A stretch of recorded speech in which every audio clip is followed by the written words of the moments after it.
Why is the United States always close to having a government shutdown? It's quite simple. In other countries, failing to pass a budget is considered a vote of no confidence, which triggers the possibility of a new election. Since politicians don't want to have to appeal to voters as to why they should keep their seats, they have incentive to pass a budget. Plus, other countries don't have wacky rules, which means a tiny minority can hold up legislation.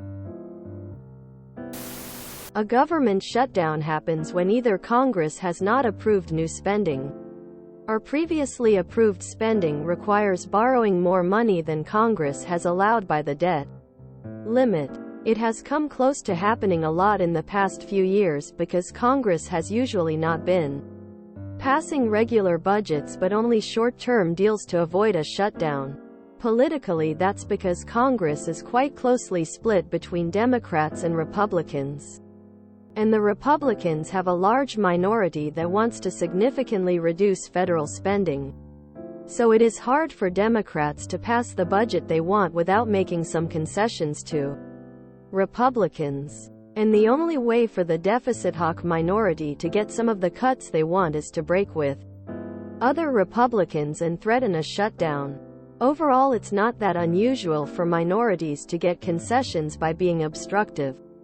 It's often the only thing they can do to exercise political power. In some countries, the law is that previous spending will continue without needing to be reauthorized, so that failing to pass a new budget means things will stay more or less the same. And in many countries there is no statutory debt limit. Also, in countries with parliamentary forms of government, the executive usually needs a majority in parliament to be able to serve at all.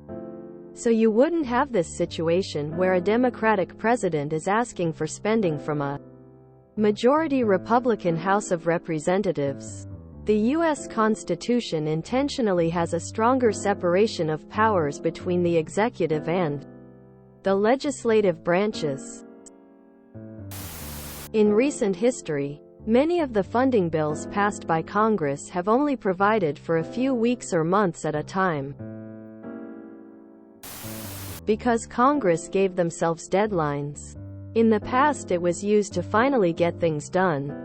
Due to lots of changes in the last few decades, every deadline has a higher chance than defaulting than in the past. Lately, they moved the deadline only a few months. In the past, it was typically yearly.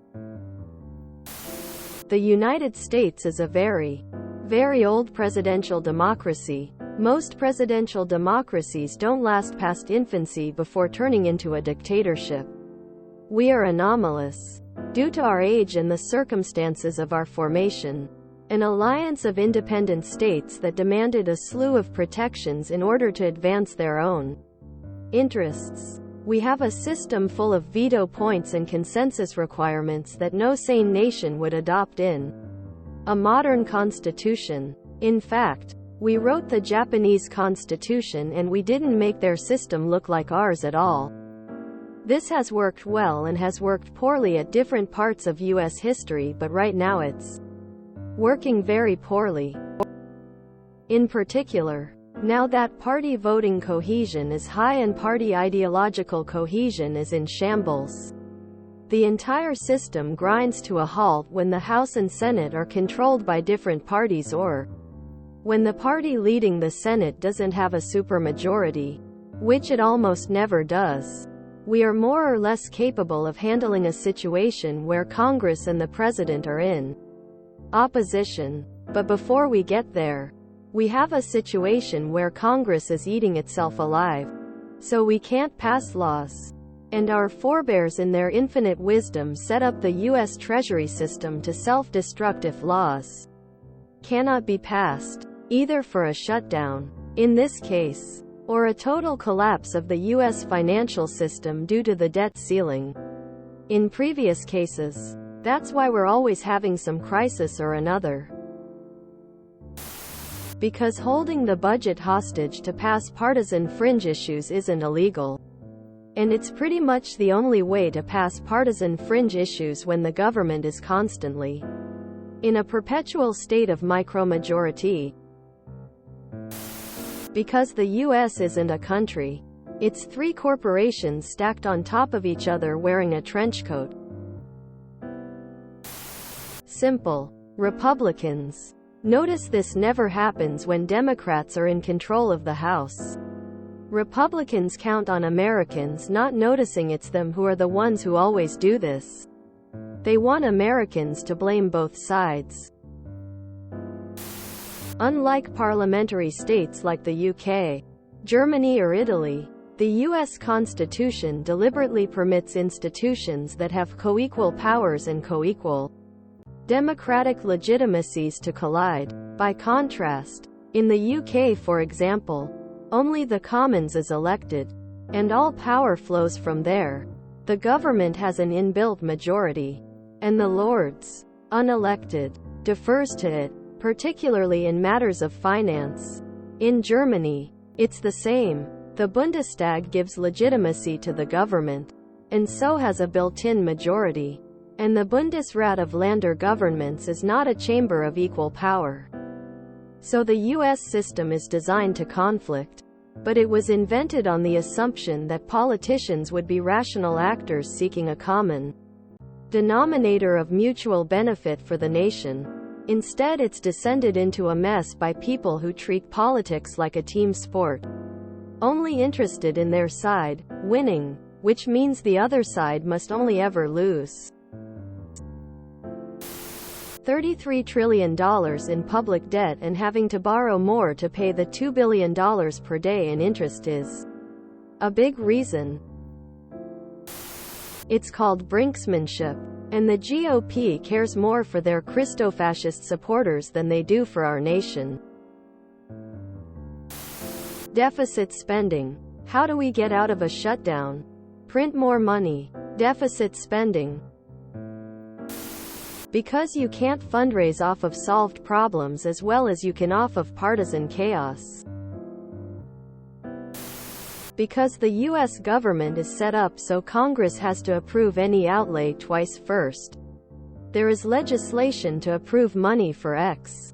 Then, Congress has to approve another piece of legislation to actually spend the money that was previously approved. If the spending bills don't pass, then there is no money. Even though Congress approved that level of spending when they passed the appropriations bill. It's stupid. Belgium, for example, hasn't had a functioning prime minister cabinet for years. But the taxing and spending gets done by the regular bureaucracy, the executive. So no one gives a F.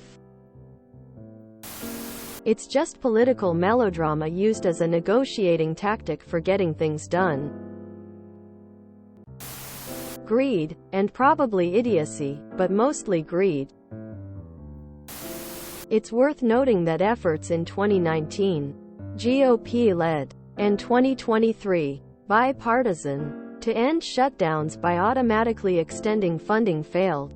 It seems that the parties think there's some political advantage in having shutdowns or near shutdowns. https www.cbsnews.com/amp/news/gop Senators introduce bill permanently end government shutdowns https thehill.com/homenews/senate/4275776 Senate strikes down Gaponta shutdown amendment creating permanent stop.